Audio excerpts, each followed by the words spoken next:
Hunt is an amazing story about first impressions and how wrong they are. You know what this is, right? Goddamn Manorcade. This is real? It sort of examines what if those crazy theories were true. I had my husband read him. He was like, they're gonna be really mad. I was like, they're gonna be really mad. And then we realized we were talking about two different groups of people. You actually believed we were hunting human beings for sport, but you are.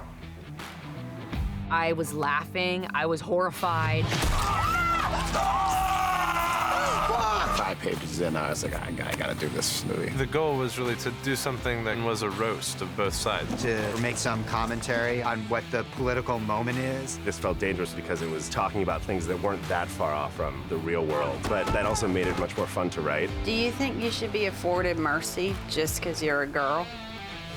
No. The Hunt is first and foremost a horror movie, but it's also a social thriller. Whoa, don't shoot, asshole. I'm on your side. We thought it would be important for the liberals in this movie to be inspired by some great piece of Orwellian fiction. Is this your pig? At the end of Animal Farm, the pigs are in the barn, and they're standing on hind legs and wearing clothes and drinking beer, and all the other animals are sitting outside looking through the window sadly. You read Animal Farm? There was a tip of the hat to that moment at the end of our movie because Crystal is now dressed like a hunter. We talked about costume as a way of stereotyping people. You could kind of tell a lot of story with the costume. Crystal is someone who just sort of gave up on herself a little bit. We wanted a 90s silhouette and something reminiscent of a teenage girl's catalog, and we wanted that kind of nostalgia to show that she was holding on to her past, and she was holding on to something that made her feel protected. A lot of things that Athena has at her fingertips so easily, like luxury and elegance, I wanted Crystal to really be the opposite of that. If Athena is the goddess of war and intellect, I wanted Crystal to be Medusa, a woman cursed and forgotten and fully insane.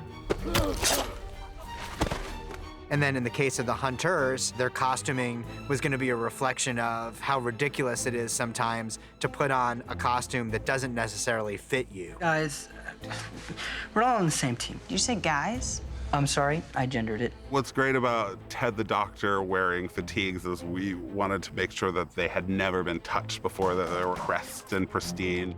Who has the hand sanitizer? Oh, Christ, Richard, just rough it. Go fuck yourself, Liberty. From a props and set dressing standpoint, we landed on letting the blue and the red almost be indicative of things that would be wary of. So we did things like the gun cart that comes out of the crate in the beginning, we gave a very stark red look to it. On the plane in the beginning, we would use blue and red lighting. A lot of the times as Crystal, I think, oh, maybe she thinks she's dreaming sometimes. You see a pig with a shirt on, right?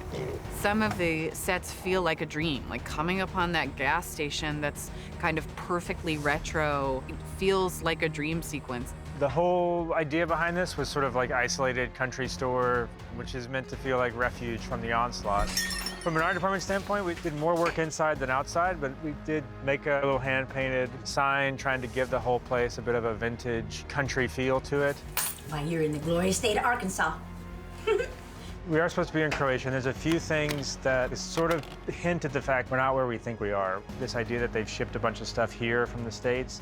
There's also bins in there that have been labeled with things like American candy, gas masks, things that sort of tell you, like, wait a minute, there's maybe something else going on here. It's always fun to do that kind of little detailed dressing. Is there anything else that...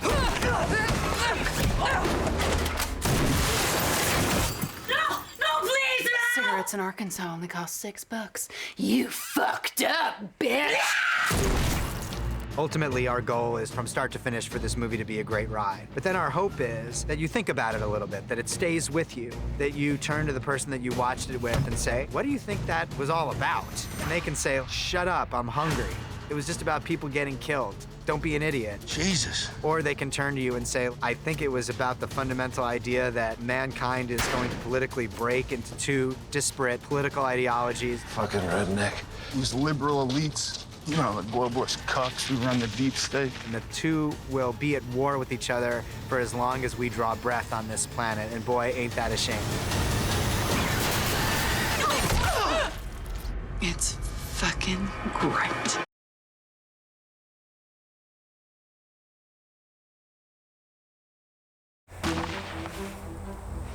was that? I think that was a rifle. Shit! Everybody get the fuck down! It almost hit me.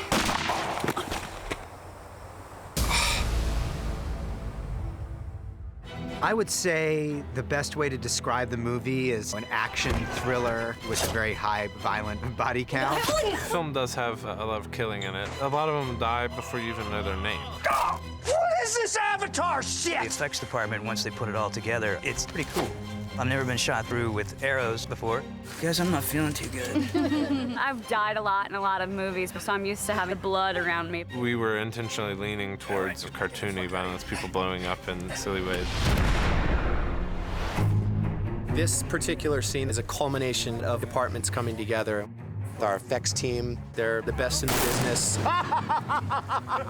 Then we also have our amazing makeup team creating all of the blood and guts the audience wants to see. The exploded belly is really impressive. It's heavy. It's kind of like a pregnant belly. We had a lot of conversations of, we'll start out really heavy with this, but then the next thing will be a subtle transition, like in the store, where we have several people getting murdered at one time. Go to hell!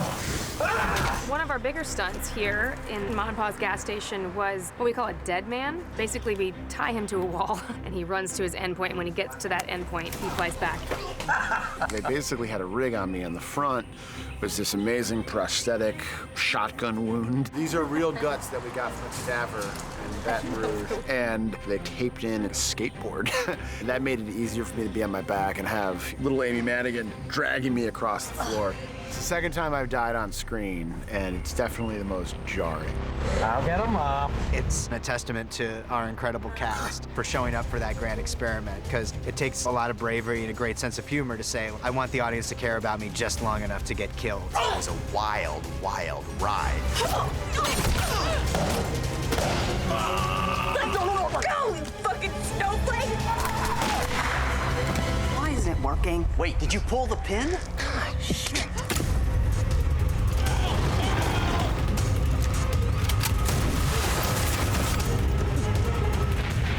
There's another one of us getting blown the fuck up.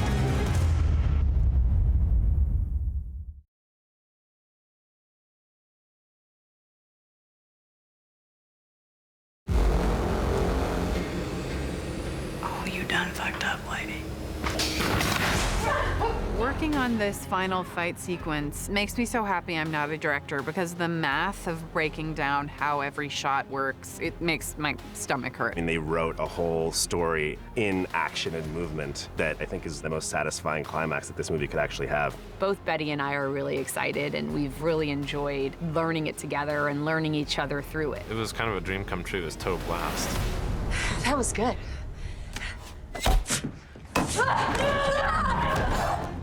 What's been really cool about watching Hilary and Betty work together is there is this dance that they're doing as they're trying to murder one another. Go! And we're able to add a lot of character moments inside of this fight scene. We're working with Heidi Moneymaker, who is the greatest fight coordinator there is. With these two women going to toe-to-toe, I really wanted to create one fight style for one of the girls and another fight style for the other. She takes what my strengths are and incorporates that into the character. So I like to do a lot of leg kicks and stuff. So she said, well, that's great. We'll make that Athena's thing. For Athena, she could pick up a weapon and use it. And so for her, there's a lot of found objects. Athena is more precise and elegant, and I think Crystal's more like whatever it takes to kill you.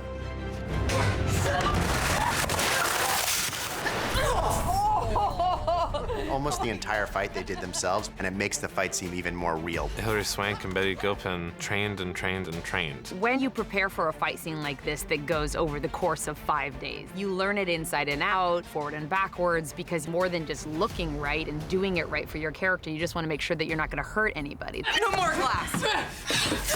We got to design a kitchen essentially from scratch just for a fight, which was really, really fun.